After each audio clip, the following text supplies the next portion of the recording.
Om Namo Gurubhyo Namaha. Tomorrow is Bhishma Ekadasi. So in this video, we're going to talk about what is the significance of Bhishma and why do we pay attention to Bhishma Ekadasi. Especially knowing that Bhishma fought on Duryodhana's side in Kurukshetra war.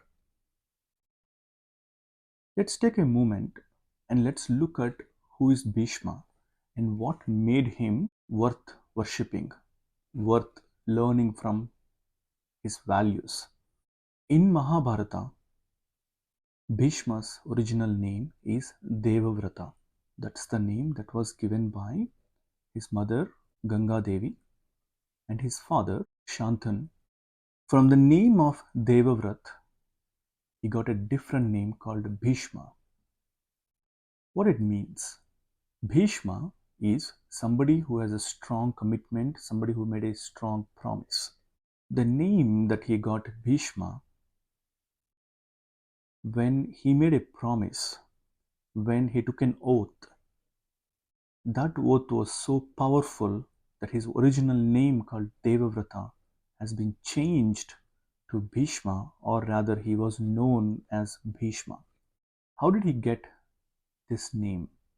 When his father Shantanu king met Satyavati Devi, who was the daughter of chief of fishermen, when he proposed to her that he is intent to marry her, where her father, the chief of the fishermen, where he said he is not willing to give his daughter to the king, primarily because the kids who will be born to Satyavati Devi, they will never make it to the throne because there is Devavrata, who is our Bhishma.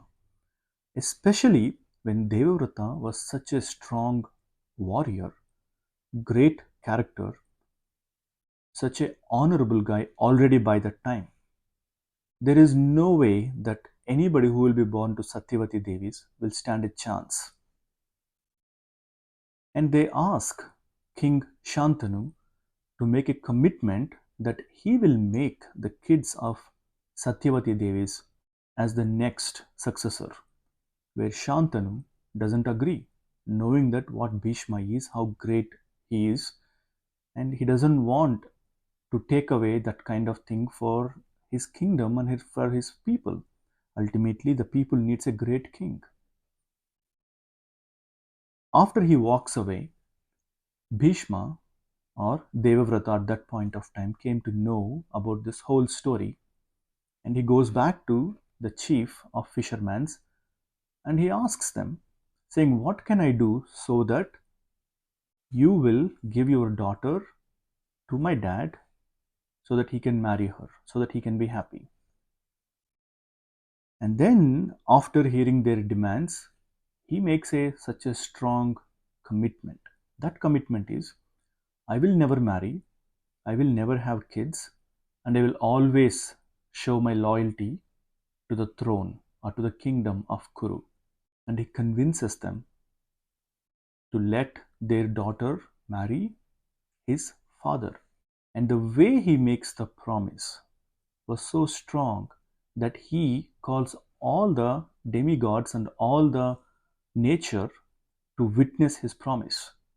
And that promise was so strong, since then everybody calls him Bhishma. Not because he just makes a promise, because he stands on the promise no matter what it takes.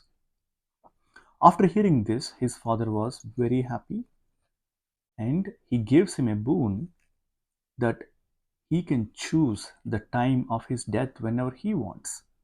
He cannot be killed, nobody can kill him. And a lot of these asuras, there are a lot of demons in a lot of our stories where they always pray to God Brahma so that they can get a boon, like they can escape the death or nobody can kill them. And they will never be granted that kind of wish. But Bhishma had that kind of power, but he never misused. In spite of having that power, he always stood on the right side. He always fought for Dharma. He always stood on his promise. He never ever even took a step away from his promise. That's the first reason why Bhishma's character is such a great character, honorable character. Now let's fast forward. Let's look into Mahabharata's main epic war called Kurukshetra.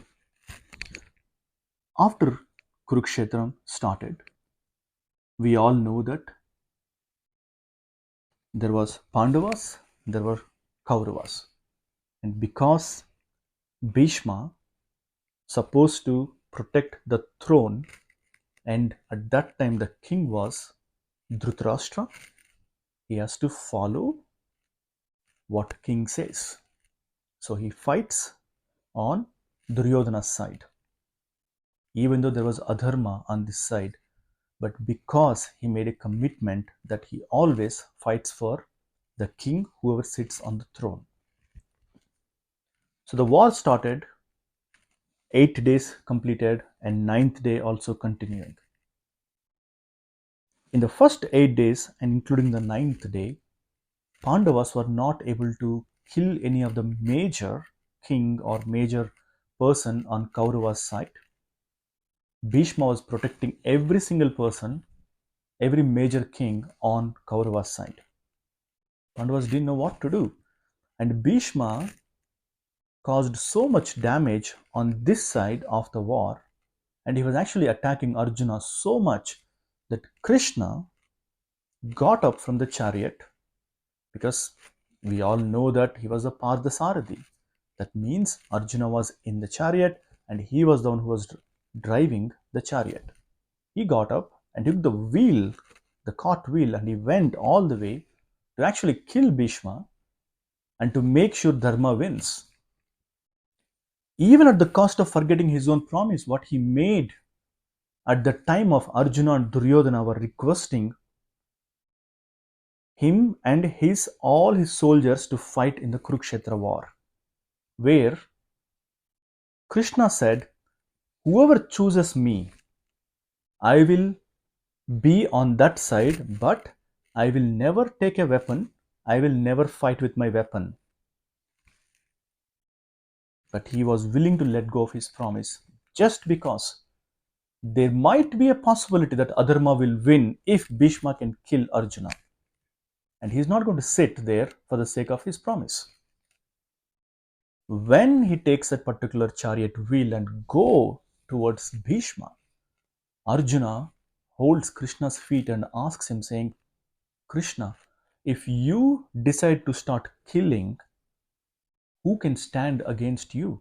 What will happen to all the great promises what we have done, saying we are going to win the war and we are the people who are going to re-establish Dharma?"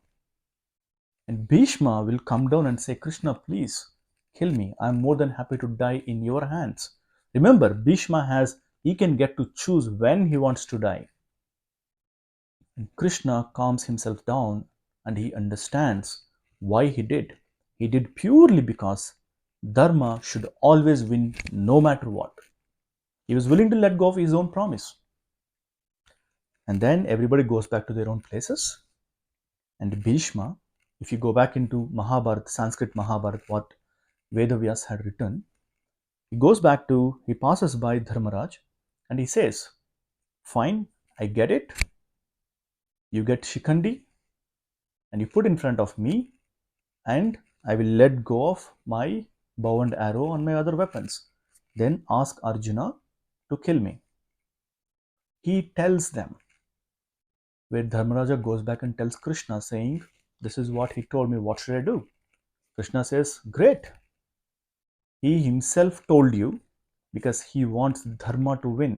So the next day, they'll bring Sikhandi and he will drop his bow and arrow, and Arjuna uses his arrow. Before he falls down, Arjuna builds a bed filled with arrows, where Bhishma will be falling on the arrows. And remember, he has the boon, he has the power to choose when he can die. And he wants to wait till it becomes the Uttarayana. which is like Radha Saptami time. And then, fast forward, the war is done and we know who won and everything. Then Krishna asked Dharmaraja, when Bhishma was on that bed after the war, Dharmaraja, go and learn all the dharmas from Bhishma. And Dharmaraja follows. Why? Because Bhishma not only knows all the dharmas, but he also practices. That is why he's not just a teacher, he's Acharya. Acharya means the one who knows the knowledge and also have the wisdom by practicing the dharmas that he knows. So Bhishma explains all the dharmas by answering all the questions of Dharmaraja. That's the second big reason. The third most important reason why we bow down to Bhishma is because of the next important point, that is giving Vishnu Sahasranama. Mahabharata is called fifth Vedam. Why? Because it has two main important qualities, or main Mahabharata gave us two valuable things. Number one, Bhagavad Gita. Number two, where Bhishma had given Vishnu Sahasranama, the 1,000 names of Vishnu. Because of these two reasons, Mahabharata is rated as the fifth Vedam. Now, coming back to Vishnu Sahasranamam, when Krishna asked Dharmaraja to find out everything from Bhishma, when Dharmaraja asks about who is the biggest or supreme lord and so on, where he points towards the Krishna and asks Krishna is the supreme lord and he can explain everything. But Krishna, being very humble guy, he says, Bhishma, I want you to give the Vishnu Sahasranamas so that you will be remembered the person who delivered the Vishnu Sahasranamas that can take people to the liberation. He has given that honor to Bhishma, where Bhishma had delivered the Vishnu Sahasranama to Dharmaraja and to all of us. That's the most important reason. Now, why do we do Tarpanas on Bhishma Ekadasi? The Tarpana is something that the offering that we make to divine entities or to our forefathers. Remember, Bhishma had taken an oath that he will never marry, he will never have kids. So he never had his own kids. So all of us, or we consider Bhishma as our grandfather, our father, and so on, our family member. So on Bhishma Ekadasi, we do Tarpanas for him. Why? Because the kind of life he led with integrity, putting the greater good about his own personal gain, and staying true to one's principle, no matter what, especially when he has to make the difficult choices. That's why whenever we hear Bhishma, we put our head down and bow to him. I request all of you for Bhishma Ekadasi, at least pray, think, and get inspired from Bhishma Pitamaha, Bhishmacharya. Sri Matre Namaha.